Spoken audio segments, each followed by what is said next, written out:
Ladies and gentlemen, this is Rabbi Sol Solomon here on the Dave's Gone By radio program. I am very happy and very excited to be talking to not only a comedian, but a Jewish comedian, which actually most of the time is redundant, but still very, very happy to have all the way from New York, Dave Konig. Listen to this man's resume. He has been on Broadway. Big deal. Oh, wait, I heard Dave on the... Did you just say big deal? Big deal. Hey, are you a Jewish rabbi in Colorado? You must have Jewish cowboys out there. You know what a Jewish cowboy says? What's a Jewish cowboy say? Says yippee-yi-yo,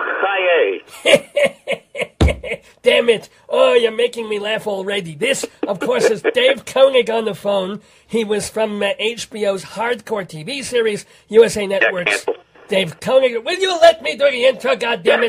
Will you let me introduce you for crying out loud? Go ahead. Read all my meaningless credits from TV shows long canceled. Go ahead. Do you interrupt the Rebbe in shul when he's doing a sermon, for crying out loud? Anywho.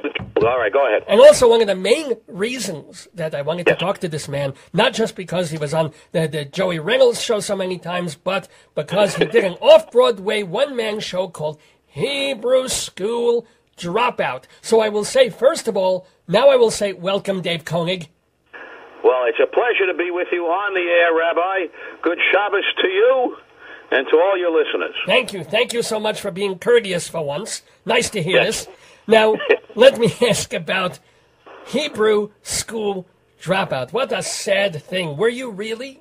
I mean, tell me. Oh, yeah, I was a Hebrew school dropout. I ended up hanging out on the street corners with all the other Hebrew school dropouts, smoking cigarettes and shooting craps and not being able to read Hebrew. It was rough. It was rough out there. Now, wait a minute. How much of that is joke, haha, and how much is actually like... Because you're not Every that old. word I tell you, Rabbi, I would never lie to a rabbi. Every word I tell you is the God's honest truth. It's the emes, as we like to say. The emes. It's the pure emes. It's the emes. Take it right to the bank. Straight from the anus, that's what I like to say there. But good. Now, did you tell the folks I was on Broadway, or did I interrupt you? I said Grease, but what else were you in? That was it. That was my that was my big Broadway show. I was in the Broadway musical Grease back in the 90s. I played the DJ Vince Fontaine, and I was in the big Tommy Tune production of Grease. It was a fabulous production. Now, let me ask you something, because believe it or not, and for no particular reason, I was reading about this. Who was in charge of that? Was it Tommy Tune or Jeff Calhoun? Do not ask me why. Jeff, see, you're good. You're up to date with your obscure Broadway references. I know a lot of gay people. What can I tell you? Jeff Calhoun is a great guy. Was the director of the show. Well, he's a choreographer, and now he's also a director. And he directed the show. Tommy Tune kind of designed the production, and he came up with the idea of sort of taking Grease, which was kind of a gritty show from the 70s, a little bit gritty, and making it into more of a fabulous musical comedy review. And the role of Vince Fontaine, the DJ, sort of became the host of the evening. So I was on stage for hours every night. I mean, I had to do a pre-show audience warm-up for half an hour. I'd warm up the crowd as they were coming in, and then I'd do bits in between the scenes. And I opened the second act with a big musical number, and I can't sing at all, so that was quite a feat. What song did you sing? What did you have to sing there? I sang the second act. Here's the thing. When I auditioned for the show, the big producer, Barry Weissler, who's right out of Central Casting, he's a beautiful man. But Barry Weissler, suntan, $2,000 suit, cigars. He's a big shot. So when I auditioned for the show, I did some comedy. He loved that. He was cracking up. He says, "Can you sing?" I said, "Can I sing? Can I sing?" I said, "No, Barry, I can't sing. But here's what you do," because I had seen the show. You take the number I do. You turn my microphone down, you turn the backup singer's microphones up, I'll fake my way through the song, no one will be the wiser. So every show, I would open the second act of this big Broadway musical. I'd come out center stage. I can't sing at all. I'd come out center stage, and I'd belt out this terrible number, Shaking at the High School Hop. Shaking at the High School? God, all right. One of the lousiest songs ever written. Song about palsy. I hate it, yes. Here, listen. Sock hop, baby. Roll up your crazy jeans, gonna rock to the music, gonna dig the scene. These are the lyrics. So I would come out center stage, and they would turn my mic down. They'd turn the backup singer's mics up, and I'd fake my way through the song, and everybody was fine. Every couple of weeks, the musical director of the show, Vincent Fanuel, would come up to me in the dressing room after the show, and he'd come up and he'd say, Dave, great show tonight. He said, listen, we could hear you sing tonight. And I say, oh, I'm so sorry. Every couple of weeks I get a little carried away. I belt out the song, Oh, so that's funny. That's absolutely. That's how you star in a Broadway musical with no musical talent whatsoever. Well, wait a minute. I mean, as amusing as that sounds, Rex Harrison was not exactly a great tenor in the Pavarotti mode. No, he was not. But even Rex Harrison, with all his style and all his class, I don't think he could have done much with Sock Hop Baby, Roll Up Your Crazy Jeans. He could sprechsing it, as Brecht would say. Wait, now I have to clean phlegm off the microphone. Hold on. Wait, it's all over the mic now. What's the matter? You got all over the microphone? It's my morning it's horrible. It's on the keyboard. It's on the mic. Hey, they have to send a cleaning crew every time I'm on the radio. It's very sad. That's more information than I needed, Rabbi. But that was your only Broadway. That was my big Broadway show. But then you're right. I had an off-Broadway show, my solo show called Hebrew School Dropout. Right. And that ran for quite some time off Broadway, and I got great reviews in the New York Times, and it was fantastic. Well, good. Now, how would you say your off-Broadway show differed from your normal stand-up comedy act? Well, in theater, my show Hebrew School Dropout, I was basically telling a story for about an hour and 15 minutes. And the story was how I converted from Judaism to Catholicism and then converted back to Judaism and lost those stubborn last 10 pounds. So that was the story I was telling. I just had a heart attack and got healed in one sentence. And that's the kind of effect I had on my audiences as well with this show. Why would you convert to Catholicism? Well, I had a little bit of a midlife crisis, you see, and whereas some guys go out and get a convertible and a blonde, I converted to Catholicism, and this was a phase of my life that lasted for a year or so. But then what happened to me was... Wait. I'm sorry to interrupt you. Now I get to be rude because it's Go right ahead. It's your show. It's my segment, damn it. No, wait a minute.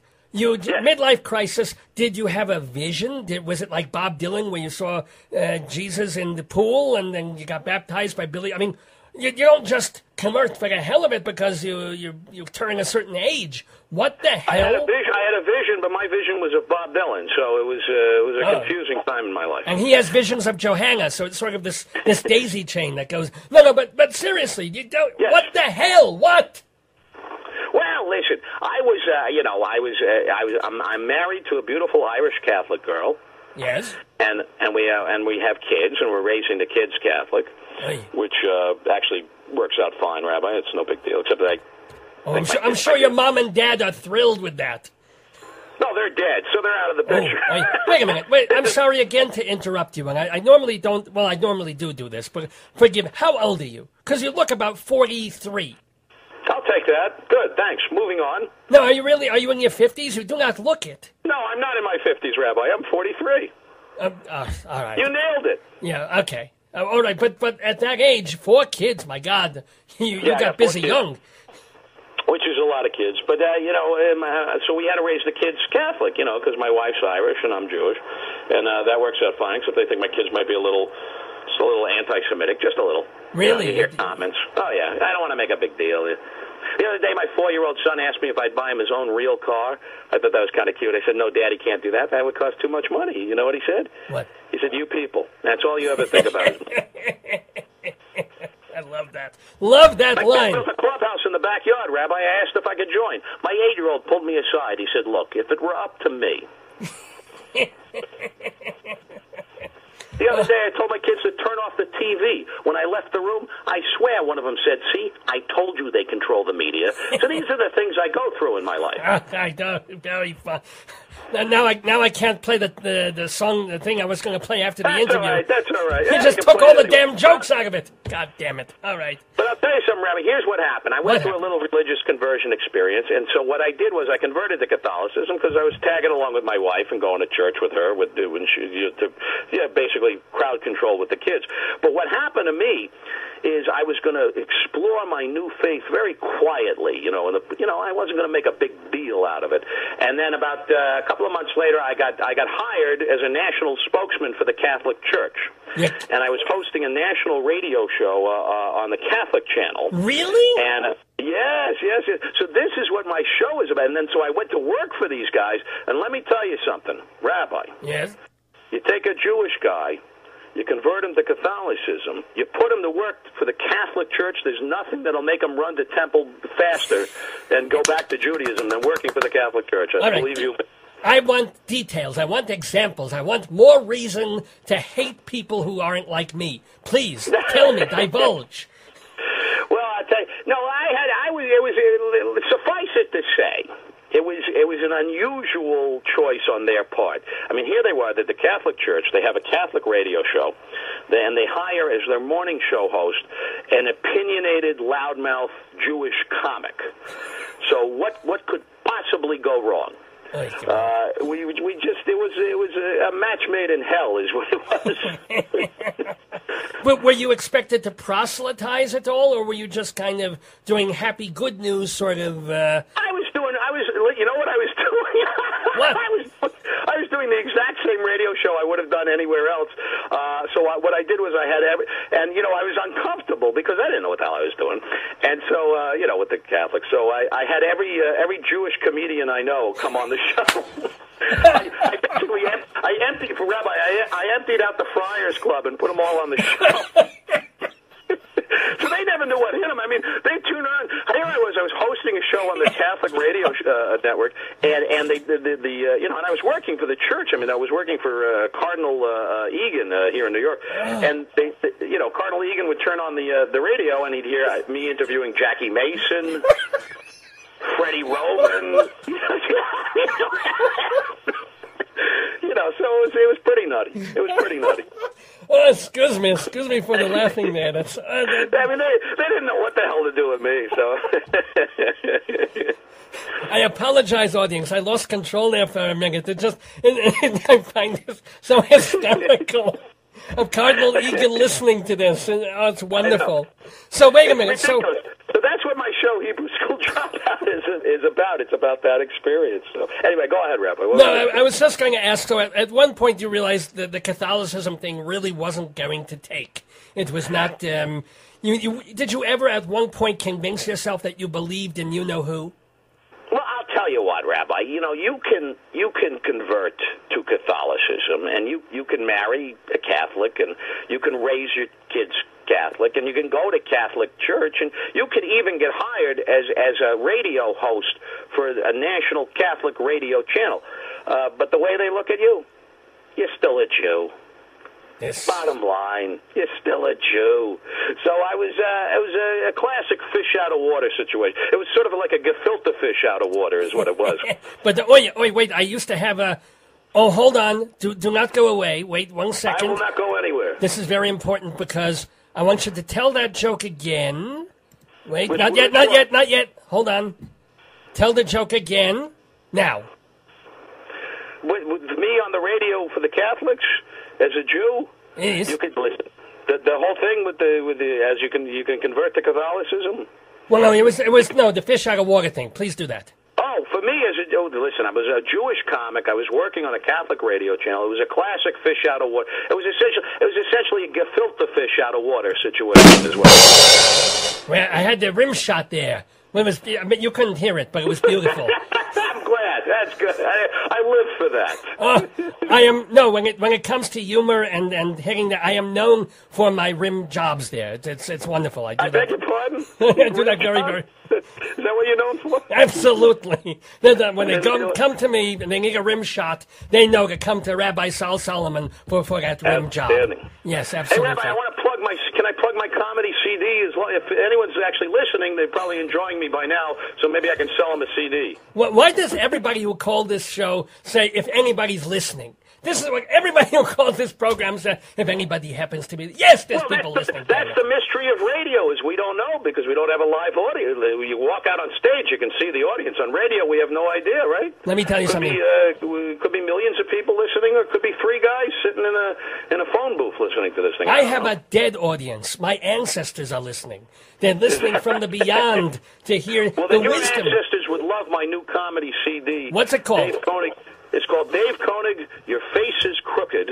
Dave? And it's available on DaveKonig.com or iTunes or CD Baby. It's fantastic. It was picked at Stage Time magazine, which is a very prestigious stand-up comedy magazine, picked it as the pick hit of the month. So it's a good CD. You'll like it. Dave Konig, Your Face is Crooked. You can get it at his website, DaveKonig.com, or I guess all the usual places where you can buy. Yeah, iTunes and CD Baby, all that good stuff. And it's Dave Konig, Konig. And it's a hard CD, too. It's not just files. You can download it as files, well, but there's an actual disc. If you're so inclined, I don't want to tell you what to do in the privacy of your own home with your computer. That's what got Anthony Weiner in trouble. But you can download it, or you can get a physical copy of it, whatever makes you happy. We're going to work with you no matter what you need. Do you have it on 8-track? I got it on 8-track. I got it on Betamax. Are you kidding me? We got everything covered. Every conceivable platform we got covered. Do you have it on standard 8mm? I missed that. I missed that so much. That's right. Absolutely. Tell us, Dave Konig. And by the way, my name is Sol. Rabbi Sol Solomon. You're listening to Dave's Gone By on UNC Radio, and we're talking with wonderful comedian Dave Konig. You were on that HBO show called Hardcore TV. Unfortunately, Hardcore TV. I never saw this because we have a lockbox because I have 21 and a half children, so it blocks out anything with that name. What was it really filthy dirty, or what? Or was just comedians, or what? What was it? Hardcore TV was on back in the 1990s, and it was a late night sketch comedy show on HBO. It aired at midnight on HBO, so it was a little risque, a little bawdy. And I was the host of the show, and it was an R-rated sketch comedy show. So and I would come out in between the sketches and say witty and clever things like, hey, how about the boobs on that broad? It was very sophisticated. It was kind of like the wit of the Algonquin Round Table, if you will. But see, this is why I'm a little surprised, because listening to your CD and a lot of clips of you on YouTube, you work relatively clean. You don't use. I am relatively clean. You're absolutely right. So was it? I am relatively clean. So were you like the palate cleanser between the filth? Yes. Yes, that's right. It's exactly what I was. It's funny you should say that, because Hardcore TV was, it was an R-rated sketch comedy show. It was kind of like, the precursor to things like the Chappelle Show or things like that. It was a little racy. And, I was the palate cleanser. I'd come out in a suit and tie in between the sketches and trying to add a little class to the situation. This is essentially the story of my entire show business career. I'm always slightly I'm always out of kilter. You put me in a suit and tie, I work clean, and then I'm hosting a dirty comedy show. I'm a Jew. You put me on the radio. I'm hosting a Catholic radio. I can never quite get, it's like that. I can't quite get the angles all smoothed out. I don't know what it is. So let me ask also, though, about on a cleaner network, as it were. You were on USA Network doing something called the Dave Konig Show. I assume you hosted it. How was that? Yes. That was great. I was the host and the writer and the producer, and the Dave Konig Show was the world's shortest talk show. It was a 5-minute talk show that aired briefly on the USA Network. I had a 5-minute talk show. I would come out, I would do a monologue. I had a band. I had the Dave Konig Orchestra, the Dave Konig Dancers, the Not Ready for Dave Konig Players, and I would have celebrity guests, and I'd do a quick interview, and then we get the hell out. And the whole thing took from beginning to end 5 minutes. It was the best possible late-night comedy talk show for people with attention deficit disorder. But that's actually genius. I love that idea of conflating everything into the whole thing and just the massive production values to get like 3.5 minutes of actual airtime. I mean, that's brilliant. Yeah. How long that's really all you need. quite frankly. I mean, how many times do you watch a late-night comedy, talk variety comedy show, and after 5 minutes you get bored and you change the channel? This way, boom, I got the whole thing done. From beginning to end, under 5 minutes, you were done. You could move on with the rest of your life. So let me ask. I'll bet you they came to you and they said, well, the problem is we're only doing 5 minutes, and the budget to have the orchestra and the band, we can't afford it. Well, yeah, no, this was a very lucrative. Another big. I signed a big three-figure deal for this one, so it was a very, very lucrative situation. Well, no, but tell me something. This. Yes. Because if I were in that situation, I'd say, oh, I've got a show on USA Network. It's 5 minutes, da-da-da-da. And then, like, after the first season, they say, sorry, we're not going to. I mean, how does that feel, and how do you go through that? Listen, I fully expect nothing but failure the moment I begin any project, so I'm rarely disappointed. I mean, in that case, I was doing the world's shortest talk show, so it came as no surprise to me that I got the deal, and then the show was canceled in fairly rapid order. It all happened very quickly, just like the show itself. Well, so it fit right in. It was perfect. Are you one of these people, and it's not that I blame them or anything, I envy them, but who have to go every year to California when they're casting for the season, the birds, like Jews go to Florida a certain time of the year, actors right. and comedians go to... Yeah, sure. I've been out to L.A. a number of times for a bunch of different projects, but I prefer New York. I'll tell you, it's L.A.'s. The thing about L.A. is that it's a company town, and what the company is selling is youth and fame.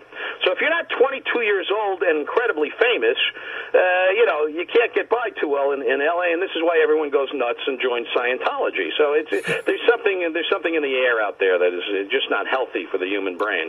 So let me ask, without getting into particulars of finances and that, but I am Jewish, so I'm interested in money. Sure. What do you need? How much do you need? Oh, we'll talk off the air about that. But how much, very good. Can I ask, living in New York, therefore, and yes. How much do you need to live? Do you make a good living by doing stand-up, by doing cobbling together? What's your main stream of income? Is it stand-up? Well, yeah, I stand up and I do voiceover work. But there's a famous story, of course, about a stand-up comic, a Jewish stand-up comic. Of course. And he's in New York, and he works, and he's leaving the Friars Club one day, and he's crossing the street, and he gets hit by a car. He gets hit by a car. He's lying on the ground. Man runs up to him, says, "Can I help you? Are you okay? Let me put this coat under your head. Are you comfortable?" And he says, "I make a living." Oh, wait! Oh, God damn it! I would have had. Where the hell's your rib shot when you need it, Rabbi? Come on, work with me here. There we go. Oh, that felt good. It always feels like taking a really, really wonderful dump when I hit that button. It's just, That's fantastic. That's classic stuff. Thank you. I told you, you're too clean for this show. That's the Absolutely. strange part. No, I'm doing okay. I have all my money. All my money is invested in credit card debt, so I'm doing very well. I'm fine. Do you remember, Dave Konig, yes. your very first stand-up comedy gig? I do. I can't forget, and I'll tell you why. Here's the story. I'm glad you asked that because this is also in my one-man show, Hebrew School Dropout.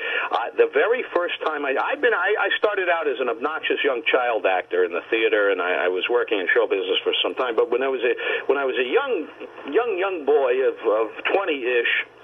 I used to hang out at a stand-up comedy club in New York called the Comic Strip. Oh, sure. And I would hang out there every night. I'd sit in the back. I'd watch all the comedians. I'd soak up the atmosphere, but I didn't talk to anyone. I was nervous about it. So I did this for weeks and weeks and weeks. There was one comic who used to get up every night, and he'd get on stage, and he would do the silliest stuff, and he would just bomb. Nobody would laugh at this guy's stuff, except for me. I thought he was hysterical, and I would be cracking up. And after a couple of weeks of watching this guy every night and being the only one laughing at his act, I got up the nerve to approach him. And I said, listen, I just want to tell you, I think you're terrific, and I think you're very funny, and I really love your act. And the guy said, that's great. He said, are you a comic? I said, no, I'm not, but he said, well, you should be. You got a great voice, and you got a great look, and I think you would do really well.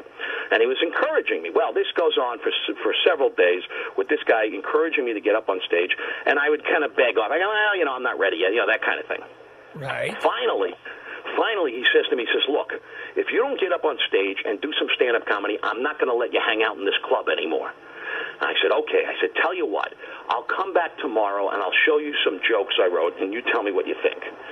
So I go back the next day, and I hand him like a couple of pages of typewritten jokes, and they're terrible jokes. I mean, the kind of jokes you write when you're, the things like, I'm sorry I'm late. I was shopping at Macy's, and the escalator broke down. I was stuck there for hours. Yeah,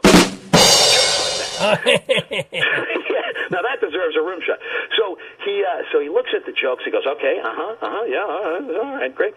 He said, okay. He says, wait 1 second. Uh-oh. He walks into the showroom. We were outside in the by the bar. He walks into the showroom. He comes back out. He grabs me. He shoves me into the showroom. He says, "You're on." And he shoves me into the showroom just as the MC was introducing me. I said, "Ladies and gentlemen, here he is, a real comedy rebel, Dave Konig." Oh my God! And that was the first time I ever did stage. I got up on stage. I had about 5 minutes. I did my 5 minutes. It went great. I got to say, I got a lot of laughs, and I felt great about it. And then I never saw the guy who shoved me into that room. I swear to you, I've never seen him since. And that guy, ladies and gentlemen, that kid was Adam Sandler. Sandler. Isn't that something? That's his. I knew it was building towards something. I know. Yeah, well, it better be after all that. I better come up with something better than and that kid was Murray Lipschitz. Who knows from that? I know Murray. He was amusing. You know Murray. Well, see, there you go. But it was Adam Sandler. He was right at the end of his time at the comic strip. He had already started doing some TV work and was getting to be a little bit of a name for himself. And he's the one who encouraged me and shoved me out on the stage. Then shortly thereafter, he was gone from the comic strip. He had moved on and was doing. Shortly thereafter, I guess he ended up on Saturday Night Live, and he became a huge star. And I've never seen him since. I'll tell you a funny story. Yeah. I told that story that I just told you to another comedian here in New York area, a very funny guy named Vic DiBitetto. And I told Vic the Adam Sandler story. And there used to be a comedy club in Sheepshead Bay, Brooklyn, called Pips. And it was kind of a hole in the wall. David Brenner used to work there, I think, a lot. How's that? I think David Brenner used to work at Pips quite a lot. Well, yeah, I wouldn't be at all surprised, yeah. And so I tell Vic the Adam Sandler story, and then Vic tells me this story. He says, you know what? He says, similar thing happened to me. He said, 25 years ago, Adam Sandler got me into Pips. He said, I called him up recently. I said, Adam, 25 years ago, you got me into Pips. Can you get me out? Very funny guy. But you have never had the chance to thank Adam Sandler? I have never had the chance to thank Adam Sandler for that major thing he did in my life. But someday I will, I'm sure. And Adam will say, who are you? And he'll call his security, and they'll haul me out. So I'm looking forward to that. Well, actually, Adam is probably listening because, as you said, Jews do control the media. So he has to make sure. He's probably monitoring this show, as all Jews must monitor all media at all times, even as we speak. So he's probably in his control room right now. We are on UNC Radio, the radio station of the University of Northern Colorado, live streaming on uncradio.com. You're listening to Dave's Gone By. I am not Dave. I am Rabbi Sol Solomon here at 11:01 in the morning Mountain Time, talking to Dave Konig, the hilarious comedian. Dave, do you have a few more minutes to stay with us? Outstanding, sir. Absolutely. Oh, wonderful, wonderful. Let us remind people that they should buy immediately Your Face is Crooked, the CD by Dave Konig, brand new CD, available at davekonig.com, Konig, and also at Amazon and wherever. iTunes and CD Baby and all that good stuff. I'm so happy. Dead Bath Beyond, all those places. What? Sorry?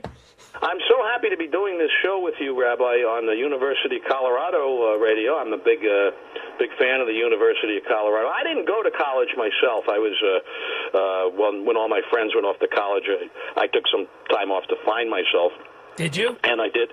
Yeah, I found myself hungover and unemployed for many years. But you know what I did, Rabbi? As I enrolled recently in an online college program. Did you? Which is great for a guy like me because I'm married. I got kids. Very hard for me to go to school. But at night, while the kids are watching TV, I get on the computer. I get me some of that college experience I missed out on. Such as? Like the other night, my fraternity, we had a big toga party. That was great. I took off all my clothes, wrapped myself up in a sheet, got really drunk, sat down at the computer, and typed toga, toga, toga. It was good. That's good. That's exciting. I like this. We had a big pep rally for the school football team. Really? Yes. You want to hear? We have a team chant. Would you like to hear it? Absolutely. Okay. Online college can't be beat. Kill the other team. Hit Control Alt Delete. So that's exciting. That's very and I'll tell you, I can't wait for spring break. I'm going to CaboSanLucas.com. It'll be great. You can hear, by the way, these jokes on the new CD, Your Face is Crooked. They won't have the immediacy quite of actually talking to the man on this radio as we are right now, but still, they're very, very, very funny. And thank you, Rabbi. On Your Face is Crooked. Let me ask also to Dave Konig, that was a great story about your very first comedy stand-up gig. Do you remember your very worst stand-up comedy gig? My worst oh, yes. Is it this one? No, I'm kidding. No, this is good. I'm enjoying this. I'll tell you, I do remember. A lot of comedians have stories of their worst experiences on the road and then hell gigs. I got one. I was booked to do a show, do some comedy, in a restaurant in Secaucus, New Jersey. Now, right off the bat, this does not bode well because Secaucus and restaurants and comedy. It's a bad mix. Was Uncle Floyd your piano player or something like that? No, Uncle Floyd's terrific. No. I did a movie with Uncle Floyd once, but that's another story. So I drive out to Secaucus. I get to Secaucus, New Jersey for this gig. The entire town is under martial law. There's police and firemen everywhere, and traffic's being diverted, and I can't get anywhere near the restaurant where the show is, and I'm told you got to go park on the other side of town and walk over, and I have no idea what's going on. Yeah. So I do. I park my car. I walk all the way over to this restaurant where the show is supposed to be, and the restaurant is actually, there's police tape surrounding the restaurant. They've cordoned off the restaurant. No one can get in. And I see the producer of the show. He's standing out front. He's pacing back and forth. He's chain smoking. And I go up to him. I said, "What? And we're just a few minutes before showtime." And I said, "What the hell's going on?" And apparently, right across the street, there was a bus stop, and there was a guy sitting at the bus stop. And there was an old lady in a car, and she apparently was too old to be driving. Or either that, or she just really hated this guy sitting at this bus stop. But she pressed the gas when she should have pressed on the brakes. She plowed right into the bus stop, and she killed the guy. The poor bastard was killed, and he was decapitated. It was horrible. And we're supposed to do the show now in front of this, where this tragedy had occurred, and the whole town is cordoned off. So I said to the producer, I said, "Look," I said, "given the circumstances," I said, "I understand if you want to cancel the show. I mean, obviously you can't get an audience in here. The place is cordoned off by police tape. The whole town's under martial law. This poor bastard has been killed at this bus stop. I understand totally if you want to cancel the show. I get it. It's okay. You don't even have to pay me. We'll do this some other time." And he said, let's give it a little time. Maybe they'll take the police tape down. Oh, God. Now, which, by the way, that's show business right there. That should be engraved and put over the entrance to every theater and every comedy club in America. Let's give it a little time. Maybe they'll take the police tape down. Well, Dave Konig, not to interrupt, but the famous show business phrase, "the show must go on"? Yeah, in this case, the show does not necessarily have to go on. Well, but what I wanted to say about that is everybody thinks, the actors say this, we got to do it for the theater, and da-da-da. It was always the producers who were saying it. There was never the actor. The actors would go home. They go out drinking. They don't care. It's the producers. It's like, I'm out of money. The show must go on. That's right. I think the show business adage, "the show must go on," should be changed to "the show must go on unless the show is in Secaucus, New Jersey, at a restaurant where a guy has just gotten decapitated across the street." In that case, the show does not necessarily have to go on. So we stand there. I'm standing there with this idiot waiting, and hours go by. Literally, we wait 2 hours. Finally, they take the police tape off. They clear away the broken glass, and about three people come in, and they're sitting there, and they're waiting for a show to start. 3 people who've been hanging out and waiting. It was ridiculous. So I figured, all right, I got to do a show for these 3 people on this night where this guy has gotten killed and all this bad stuff has happened. You know, it's ridiculous for me to go up on stage at this point. Let me at least sit down with these people and chat with them, you know, to kind of warm the situation up a little. So I sit down at the table before the show, and I'm chatting with these three confused people, and, you know, we actually start chatting. We actually, you know, have a little human interaction. And I get them loosened up a little, and we're kind of smiling and chatting, and things are going okay. And then there's a pause in the conversation. And the guy says, one of the three guys, he says, gee, it's a shame about the guy who lost his head. And I agreed. I said, yes, you're absolutely right. It's a terrible shame. At which point the MC jumps up on stage and says, ladies and gentlemen, please welcome the hilarious comedy of Dave Konig. Now, I'd like to tell you, Rabbi, that given the circumstances, despite all the obstacles thrown my way, I was able to reach deep down and pull out the greatest show of my life. But the truth is, I bombed. It was a terrible show. Of course. And I had a miserable time. The three people had a miserable time. And, of course, the guy who lost his head had a miserable time. So that's the worst gig I ever did. That's wonderful. Oh, my God. What a story. Oh. But I learned something. I learned something from it. I learned you're either living in fear or in faith. Or you're living in Secaucus, New Jersey, in which case, don't take the bus. This is what I learned. Dave Konig talking about being a comedian, the best of times, the absolute worst of times. Can I ask you, Dave, as you were getting your start in comedy, while you were watching these comedians and Adam Sandler and all these folks, were you doing other jobs, like day jobs, and to get by? Oh my God! I've done every conceivable horrible job you could think of to make a buck. I have done at some point in my life. Just the worst, which builds character. But you know what? A little of that goes a long way. You know, at a certain point, your character is all built, and you know, enough is enough. But yes, I've done everything you could do. I used to when I was a teenager, I was kind of a troubled youth. And I left home when I was 16. I was a youngster. And I was doing the kind of jobs you would do when you were 16. I got hired to sell magazine subscriptions, a newspaper for the New York Times. I got hired to do phone sales. So I was selling newspaper subscriptions. They had a terrible system where when you made a sale, what you would get paid a portion of your commission right away. And then they would hold another portion of the commission for a couple of weeks to make sure the sale stuck. That makes sense, though, no? How's that? That makes sense, doesn't it? You would think so. Yet, if you were hiring juvenile delinquents to do your phone sales like they were doing, which is what I was doing, the juvenile delinquents quickly figured out that no matter what, if the sale is bad, it doesn't matter. You still get a commission up front. Oh, boy. So what we would do is we would go through the phone book, and we would just call up every name in Chinatown we could find. And we call up all these poor schmucks in Chinatown who didn't even speak English, and we say, Mr. Wong, you're getting a New York Times subscription. It'll be on your way. And he'd say, what? And then we'd hang up, and we'd write them down, and we get the sale, we get the commission. Shame on you.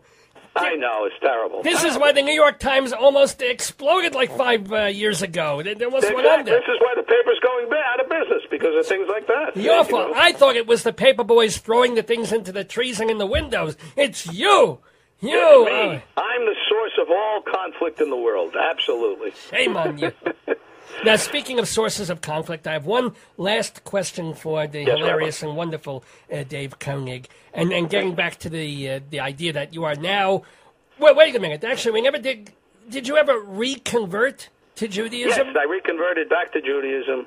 They accepted me with open arms and said, come on back, and it all worked out fine. Well, what did you have to... The show has a happy ending, see? Well, wait a minute. What did you have to... Are you conservative, reformed, conservadox, paradox? Well, I mean, considering I'm a Jew who converted to Catholicism and converted back to Judaism, I'd say I'm pretty reformed. You know, let's face it. No, but when you went back, how did you do? Did you go to a particular temple or a particular... Yes.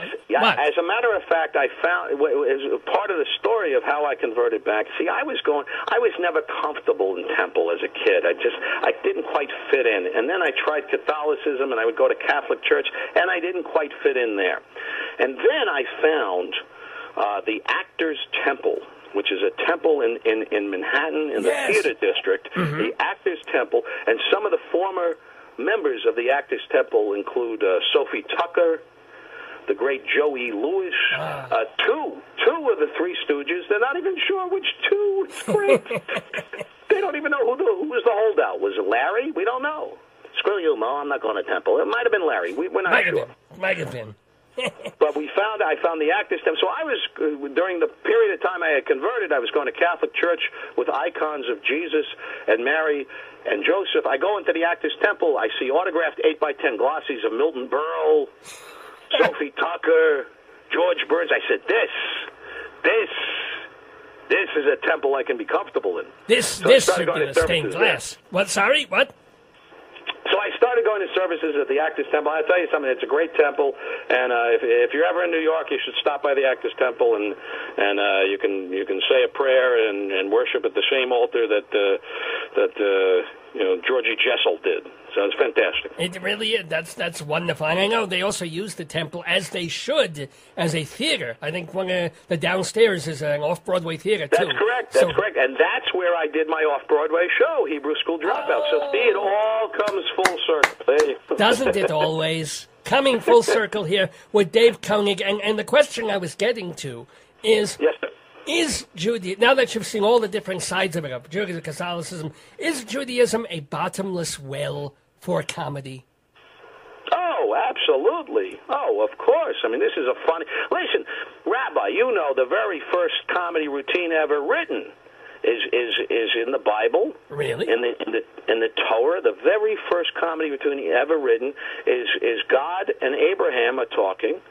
They're walking down the street one day, they're talking, and God says, you know what, that village over there where all those people are stooping and doing all these terrible things, I'm going to burn it down. And Abraham says, well, wait a minute, would you burn it down if you found 100 righteous men there? And God said, well, for 100 righteous men, I won't burn the town down. And Abraham says, oh, yeah, what about 50? And God says, 50? Yeah, for 50. Well, yeah, how about 20? And this is a vaudeville routine. Are you kidding me? That's right. This is the very first vaudeville routine ever written. So, yes, absolutely. Listen, I have respect for all religious beliefs. I do. You know what I don't like, Rabbi? I don't like proselytizing. I don't like people get out on the street, try and sell you a religion, get in the way handing out pamphlets. Oh, I thought you said you didn't like prostitutes, because then we would have an argument, because I love them. But, yes, like the other day, I was rushing. I was doing a show in Manhattan. Yes. And I'm rushing to the club. I'm running a little late. I'm in Times Square. A woman stops me on the street. She says, excuse me, sir, I must talk to you. I'm a Jew for Jesus. I said, that's nice, lady. I'm a Jew late for work. So these are the things, Rabbi. These are the things that we go through in life. These are indeed, and I am very, very thrilled and delighted to have gone through them with Dave Konig. Please remind our listeners about your new CD and also where we can see you. Oh, absolutely, Rabbi. My new comedy CD, Your Face is Crooked, which is just terrific. You can get that on Dave Konig, Konig, DaveKonig.com, or on iTunes or CD Baby. And if you go on my website, DaveKonig.com, you get my full schedule. I'm doing all kinds of shows. I'll be at Mohegan Sun Casino on the 22nd, and the Uncle Vinny's Comedy Club, all kinds of great stuff. So you can get my full schedule on DaveKonig.com, and look me up on Facebook. We'll become Facebook friends. It'll be fantastic. It will be. Dave Konig, you are Konig for a day, I have to say, right here. Thank you, Rabbi. On Dave's Gone By. I'm Rabbi Sol Solomon. Let us go out with more humor from the hilarious Dave Konig. Thank you so much, and shalom to you. Shabbat shalom to you, Rabbi. Thank you so much.